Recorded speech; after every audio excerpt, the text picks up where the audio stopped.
at you with a tactics talk. Welcome back on this episode. We have Gobi. Gobi is driving his Centurion 5-1, the Australian version, and he is bottom tier in a two-tier battle, loaded into, I always forget this one, what is this called? Tundra. Called Tundra. Bunch of mining equipment. And he is headed over here to the west side. He's got a T-10 coming with him, and this is a great hold-down tank. So this is an interesting decision for me. There are a few big heavy hitters over there. There's a T-10, OHO, Tiger 2, 100P, those kind of things. Those are the tanks he can expect to see over here, but let's see what happens with Gobi coming over to a fairly non-standard spot. But it looks like he's decided to use this fantastic turret on this thing. There's another tank with a pretty good turret, the Brits have.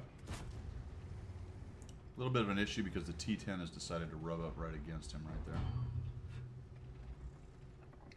And you can see that good depression on the 5-1. The FV bounces off the turret.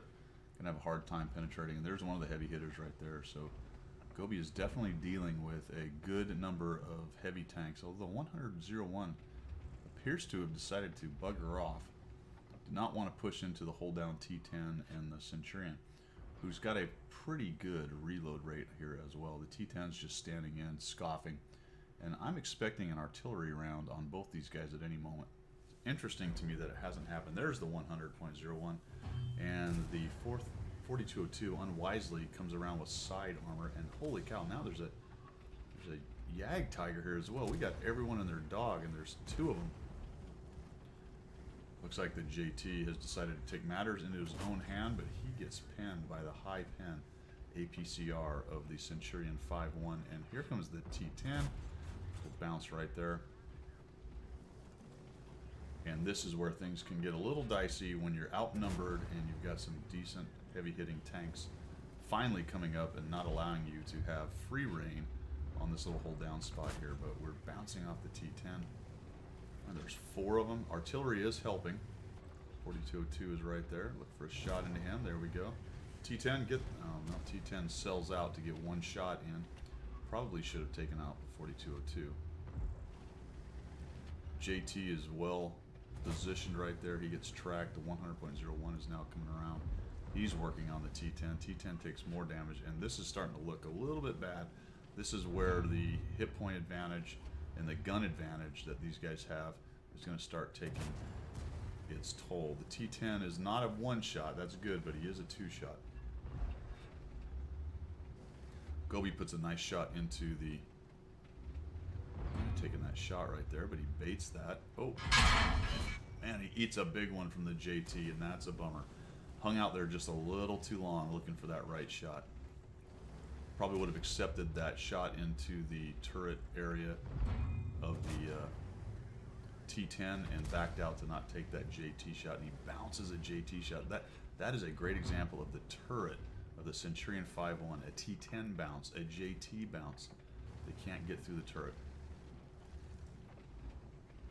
Just hoping that 100.01 makes a mistake, but it looks like the 4202 goes the other way, and he eats a T-10 shot looking for a shot on something that's moving around. And now they're both in big trouble. They're holding him, and really what's interesting here is if the enemy team had any kind of clue, they'd simply push in on them and take them down. But it looks like their green 100.01 has showed up, and the WT is sitting back there, so now they've finally got some backup, but they've really taken some damage here. Holy cow, the JT misses somehow. And he puts one more shot into him. There's a bounce. He bounces another shot. He's got 3,900 bounce. This T100 or T10 is probably completely bummed out right now. Another artillery shot goes into the 100.01. Trying to bait it. He gets it. Gets him to bait that shot, and oh, he needs some more depression. Oh no, the 100.01 decided to go to HE. Had he actually had a regular AP round, probably would have ended Gobi right there because of how far he had to commit to get the teeth in. That was amazing.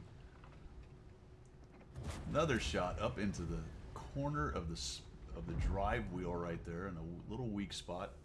And at that angle, then the shot continues to go into the tank's hull. And nicely done. 2,524 so far. 3,900 bounced off the turret.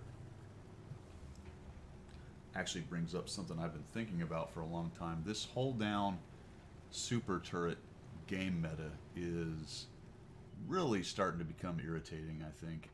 I never really thought about it too much, but at this point, tanks basically have to have a super strong turret so that you can fight behind things like that. Then that's essentially the entirety of the game. Is that in some city maps there are side scrape opportunities and things, but usually there's a rubble pile, and for the most part, you're going to run around in this game finding ridges and rubble piles and trying to go hold down, and he who has a better turret wins. Not necessarily all the time, but you understand what I'm saying.